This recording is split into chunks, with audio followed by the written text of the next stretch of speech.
अगर भगवान भूत अधिपति भगवान शंकर का स्मरण कर कर, पंचाक्षर मंत्र का स्मरण कर कर अगर आप पूजन में बैठ रहे हैं, लक्ष्मी पूजन कर रहे हैं, तो ये पक्का है अगर हमसे कुछ त्रुटि हो भी गई तो भगवान भोलेनाथ उसको क्षमा कर देंगे। और माता से निवेदन करना, हे लक्ष्मी मैया, हे वैभव लक्ष्मी, हे माता अष्टलक्ष्मी, हे माँ संतान लक्ष्मी, धान्य लक्ष्मी, वैभव लक्ष्मी, प्रतिष्ठा लक्ष्मी, यश लक्ष्मी, कीर्ति लक्ष्मी, आरोग्य लक्ष्मी, संतान लक्ष्मी, हे माँ ऐसी कृपा करिए, आप हमारे घर से रुष्ट होकर ना जाइएगा।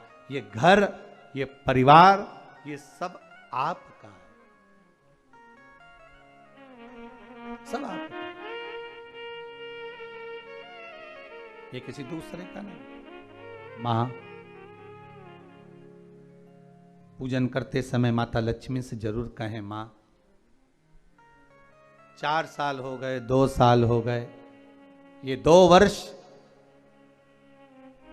जो ये कोरोना महामारी में गए हैं, ये वर्ष जो बेकार निकल गए हैं, मां हो सकता है आप हमसे रुष्ट हो गई हो, पर आज क्षमा मांगकर अपने घर में आप प्रवेश करिए। मां आइए हमारे घर में, आप पधारिए। मां महाराज कितना सुंदर संवाद है।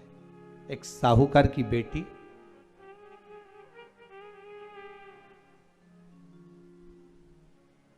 साहूकार की पुत्री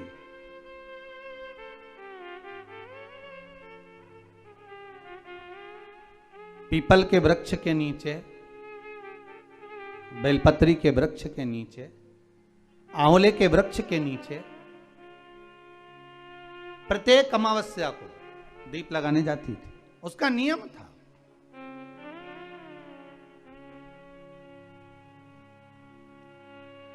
साहूकार की पुत्री प्रत्येक अमावस्या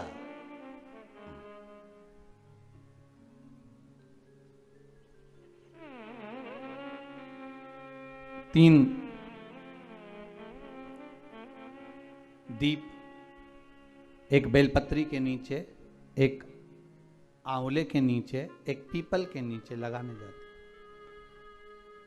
महाराज आज नारायण ने कृपा कर दी, और क्या कृपा करी कि आज सरस्वती, पार्वती और लक्ष्मी तीनों इन वृक्षों के नीचे जाकर विराजमान हो गई।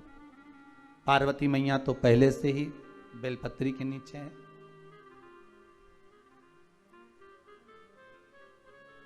स्वयं सरस्वती मैया, लक्ष्मी मैया आंवले और पीपल के नीचे विराजमान हो गई।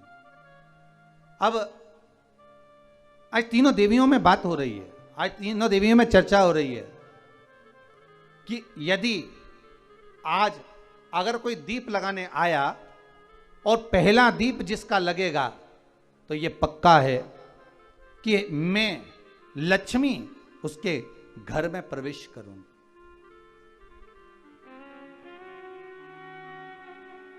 सरस्वती जी बोली, जो पहले बार दीप लगाने के लिए प्रथम में आएगा मैं उससे अपनी सहेली बना लूंगी, उसको अपनी मित्र बना लूंगी। पार्वती जी बोली, जो प्रथम दीप लगाने आएगा, पार्वती जी कहती हैं मैं भगवान शिव से कहकर उनका कल्याण करवा दूंगी। अब ये साहूकार की बेटी, वो साहूकार जो कहने का तो साहूकार था, धन पूर्व में बहुत था, पर अब इसके पास में कुछ भी नहीं बचा था। देखिए सुख दुख तो जीवन में चलता रहता है, आज सुख है कल दुख है, फिर दुख है फिर सुख है, ये जीवन में चलता रहता है। भगवान ने दिया, हो सकता है पूर्व में आपके पास में खूब धन होगा, वैभव होगा, सत्ता होगी, फैक्ट्रियां भी होंगी, दुकान भी होगा, धंधा भी होगा, पानी भी होगा, सब कुछ, सारी सत्ता आपके पास में होगी, पर समय की घड़ी किसने देखी है साहब? कौन देखा घड़ी को, कौन देखा पल को? इसीलिए कहते हैं ना, बार बार कहते हैं, तेरा पल पल बीता जाए, मुख से जप ले नमः शिवाय, ओम नमः शिवाय, ओम नमः शिवाय। बड़ी मुश्किल से मिलता है। घड़ी पल समय नक्षत्र कब बदल जाए किसको मालूम है।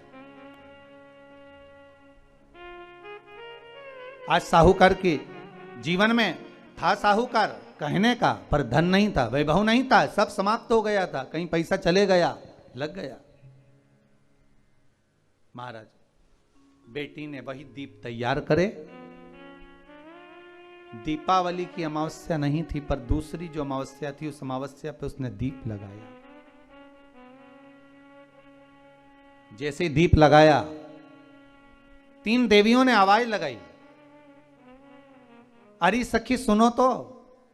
साहूकार की बेटी बोली, किसकी आवाज आ रही है? अरे सखी सुनो तो। सखी ने कहा, क्या बात है? आवाज आई, 3 सुंदर स्त्रियां, बड़ी सुंदर युवती बनकर, सुंदर आभूषण वस्त्र पहनकर बैठी हुई थी। एक ही जगह पर तीनों बैठी हुई हैं। इसी को त्रिवेणी कहते हैं महाराज। जो त्रिवेणी का जो वृक्ष होता है उसमें 3, त्रिवेणी का जो वृक्ष होता है उसमें दिए लगाने का बड़ा महत्व होता है, तो इसी को त्रिवेणी कहते हैं। तीनों बैठी हुई थी। अब तीनों बैठी, आवाज लगाया, हम आपको सहेली बनाना चाहते, सखी बनाना चाहते, आप हमारी सहेली बनेंगी? अब इस साहूकार की बेटी को लगा ये तो बहुत पैसे वाली दिख रही हैं, धनपति दिख रही हैं, और मैं तो गरीबड़ी, और ना जाने में अगर इनकी सखी बन गई तो फिर इनको क्या मुझे देना पड़ जाए, कोई भरोसा है? इसलिए शास्त्र कहता है कि मित्र भी बनाओ तो सोच समझ कर बनाओ। मित्र भी बनाओ तो सोच समझ कर बनाना। ज्यादा धनपति मित्र बन गया तो मन में आएगा कि जब ये घर आएगा तो इसको घृत का भोजन तो कराना ही पड़ेगा, घी का भोजन तो कराना ही पड़ेगा। इसलिए मित्र भी बने तो ऐसा बने कि जो आपके सम्मुख में हो, उसको धन और वैभव से मतलब ना हो, उसको सत्ता से मतलब ना हो, आप उसको केवल आप से मतलब, आपकी मित्रता से मतलब। साहूकार की बेटी ने कहा, मैं आपको कल बताती हूं, मेरे पिताजी से पूछूंगी मैं आपको मित्र बनाऊं कि ना बनाऊं। ठीक है, चलिए घर पहुंची। पिताजी, मुझे 3 सखियां मिली हैं, एक सरस्वती है, एक पार्वती है और एक लक्ष्मी है। अच्छा, पीपल, आंवला और बेलपत्र तीनों वहां विराजमान। अच्छा, क्या कह रही हैं? सखी बनाना चाहती है। पिताजी ने कहा, बन जाओ सखी, सखी बनने में दिक्कत क्या है, बनो। अब दूसरी अमावस्या पे जब वो गई और जाकर उसने कहा कि मैं आपकी सखी बन सकती हूं, तीनों प्रसन्न हो गई। तो उसमें से एक सखी माता लक्ष्मी ने कहा कि चलो आज तुम हमारे घर चलो, हम तुम्हारा सम्मान करना चाहते हैं। सखी को माता लक्ष्मी अपने घर ले गई। साहूकार की बेटी को जब घर लेकर गई, सुंदर सोने की चौकी, सोने की थाली और सोने के गिलास, पकवान एक से बढ़कर एक माता लक्ष्मी ने जब साहूकार की बेटी के सामने परोसे, इधर माता सरस्वती, इधर माता पार्वती नजदीक में बैठ गई और साहूकार की बेटी पकवान को पाने लगी।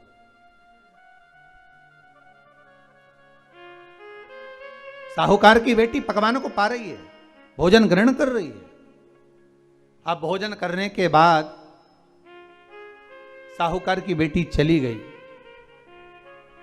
अब जाते से ही माता लक्ष्मी जी ने कहा, सुनो सखी, अगली जो अमावस्या आ रही है, आपको मालूम है वो कौन सी अमावस्या है?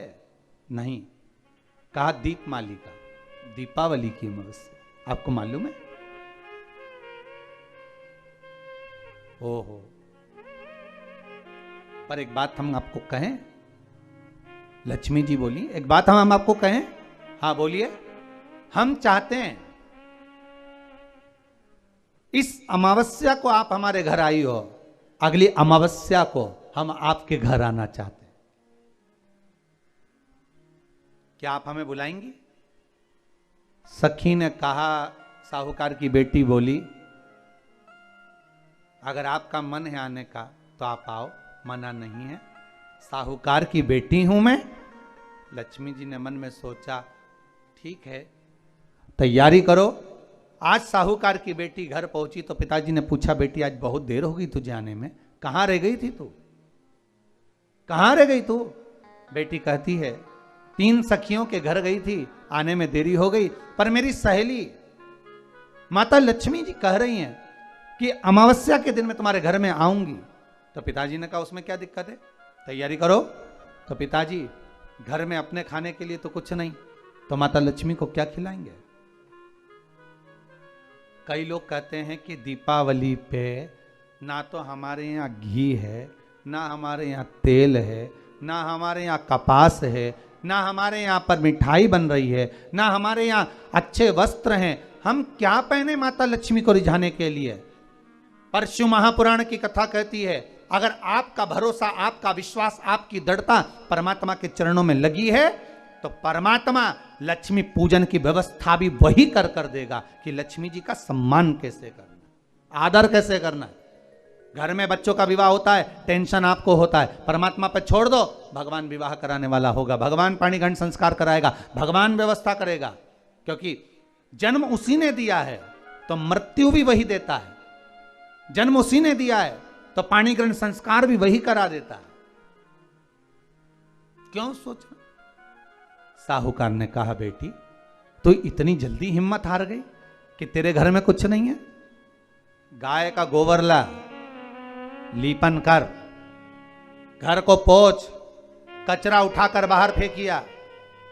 पिताजी घर में तो कचरा भी नहीं है कि जिसका प्रयोग करा जाए। कचरा उठाकर बाहर फेंकिया। चौक पूर, पिताजी चौक पूरने के लिए तो मेरे पास में कुछ है ही नहीं, जो दीवार पर पोत रही है वही मिट्टी को पोत दे, चौक पूर दे। उनके घर गई थी, सोने की चौकी पर सुंदर आनंदमय भाव से बिठाया है मुझे, सुंदर सोने की थाली में भोजन कराया है मुझे, अब मैं क्या दूं। पिताजी कहते हैं अगर लक्ष्मी आपकी सहेली अगर आ रही है, बड़ी धनपति है, तो व्यवस्था भी वही करेगी। अब लक्ष्मी तो जाने की तैयारी में, सरस्वती उनके साथ जाने की तैयारी में, पर माता पार्वती नहीं गई। माता पार्वती ने कहा आज मैं नहीं जाऊंगी। क्यों? आज मुझे अमावस्या का दिन है ना, इसलिए बेलपत्री के पेड़ के नीचे मुझे रहना पड़ेगा। तो माता पार्वती बेलपत्र के पेड़ के नीचे रुक गई। अब ये दोनों जाने के लिए तैयारी करी। लक्ष्मी और सरस्वती जाने लगी, साथ में उन्होंने गणेश जी को ले लिया, रिद्धि सिद्धि को ले लिया और साहूकार के यहाँ जा रही हैं। जैसे ही साहूकार के यहाँ जा रही थी, इतनी देर में माता पार्वती को लगा कि इसके पास में जिमाने के लिए, रखने के लिए कुछ नहीं है। माता पार्वती ने एक चील का रूप लिया और उड़ती हुई एक राजकुमारी के हार को, रतन जड़ित हार को लेकर मां पार्वती गई और साहूकार के घर में उस फेंक दिया। साहूकार के दरवाजे पर जैसे फेंका, बेटी ने झाड़ू लगाते समय देखा कि कचरा, ये हार कहां से आ गया। पिताजी को दिखाया, अल्लाह मैं जाऊं, और साहूकार लेकर गया हार को। जो सेठ को दिखाया, महाराज ये हार तो करोड़ों का है, कोई साधारण नहीं। धन मिला तो सबसे पहले जाकर एक सुंदर चौरंग लाया, पाटा लाया, उस पाटे पर सुंदर वस्त्र बिछाया और माता लक्ष्मी के आदर की तैयारी के लिए सुंदर सुंदर घर में पकवान बनने लगे साहब। और सुंदर सुंदर पकवान बने। जैसे ही लक्ष्मी घर में प्रवेश करी, सरस्वती प्रवेश करी, गणेश प्रवेश करे, रिद्धि सिद्धि प्रवेश करी, लक्ष्मी जी ने पहला संबोधन कहा, क्यों सखी तू तो कह रही थी कि मेरे पास में कुछ भी नहीं, फिर इतना सारा सामग्री कहां से आ गई। सखी कहती है मेरे पिताजी कहते थे जिसके मंदिर में दिया लगाया है, जिस वृक्ष के नीचे दिया लगा कर आई है, जहां जिस देवता को पूछ कर आई है, विपदा की घड़ी में वही देवता आकर खड़े होते हैं। ना जाने कहां से हार मिल गया, ना जाने कब प्रसाद बन गया। लक्ष्मी जी ने ध्यान लगाकर देखा आखिर पार्वती क्यों नहीं आई थी। समझ में आ गया कि एक सखी पूरी व्यवस्था करने में लग गई थी। ऐसी है मेरी माँ लक्ष्मी, ऐसी है माँ पार्वती, ऐसी है माँ सरस्वती। उनकी आराधना 3 दिन से आप पाटा लगाकर पूजन कर रहे हो। आज भी दीपावली का पूजन भी आपको ऐसे ही करना है। जितना पूजन आप